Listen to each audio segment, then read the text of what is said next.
to turn these beautiful Wagyu burgers into something special. Simple ingredients: SPG, salt, pepper, garlic, stone ground mustard, Duke's mayo, butter, lettuce. Of course, you gotta have a red onion. And the star of the show, one of them, Brioche Burger Buns. So let's get to it right here on the Rolling Grill. Yeah, boy.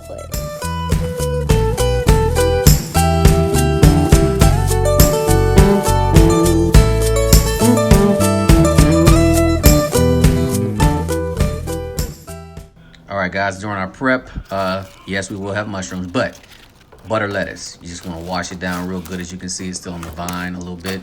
And also, I forgot to mention Amish blue cheese. Man, if you don't know about Amish blue cheese, this right here next to Maytag blue cheese is probably some of the best stuff. All right, so what we're going to go ahead and do is grease down the griddle, get that thing piping hot and ready to go. Again, we're using the 22-inch Blackstone griddle. Burgers on. First Wagyu burger. These are nice and thick too. They're gonna hold their shape really good. And then it's just a simple process of, you don't need much of Wagyu, so salt and pepper. And that's it. Let's get cooking. All right, and also on this griddle, we want to keep about a medium-high heat, and we'll get a nice, beautiful sear on these burgers. All right, next step. We got a little avocado oil that I'm putting on this griddle, and this is basically just for our mushrooms and red onions. We're gonna hit them with a little bit of salt and pepper, let them sit over in the corner and play, and that's it. All right, our special sauce is a combination of the Duke's mayo and the mustard. All right, next up is we gotta flip these burgers. Look, we get some good caramelization on these burgers. These are Wagyu grass-fed burgers, so as you can tell, they're holding their shape really nice. Really, really nice. They don't have a lot of fat in them. We're just gonna hit them with a little bit of salt and pepper on the backside. Our onions and peppers look really good.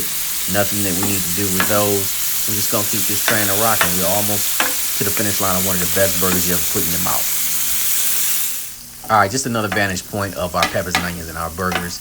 I'm gonna cook these to probably about a medium. If you like a medium rare, it all depends on what you like to do. I'm not here to tell you how to cook your burger, but I do like mine medium.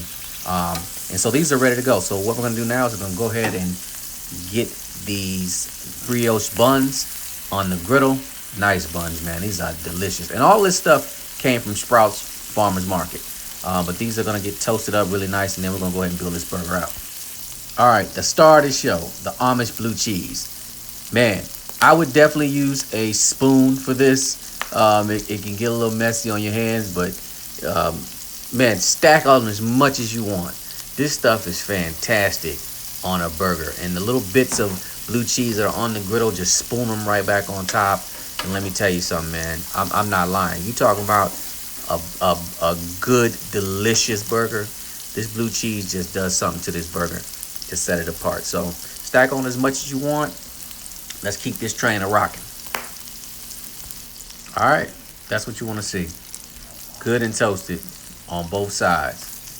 So let's go ahead and build this burger out. So we're going to go ahead and get this burger flipped on there. I'm putting them together right here on the flat top. I'm not even taking them off. I've cut the heat off on the flat top, so there's no more cooking going on. It's just residual heat. And we're going to build them out. 2 burgers, 2 buns. Man, look at that cheese, man. Then you take those peppers and onions and just lay them right on top. And the residual heat from those peppers and onions is going to melt that blue cheese on top. So you're getting the heat from the patty, and then the heat from the blue cheese, the heat from the peppers and onions, melting that blue cheese. You talking about some serious business in your mouth, bro. This right here is epicness. All right, now it's time to put some special sauce on top of this bun. As much as you like. I like a lot of it. And at this point, I'm just going to stop talking, and I'm going to let you see how beautiful this burger is when it comes together.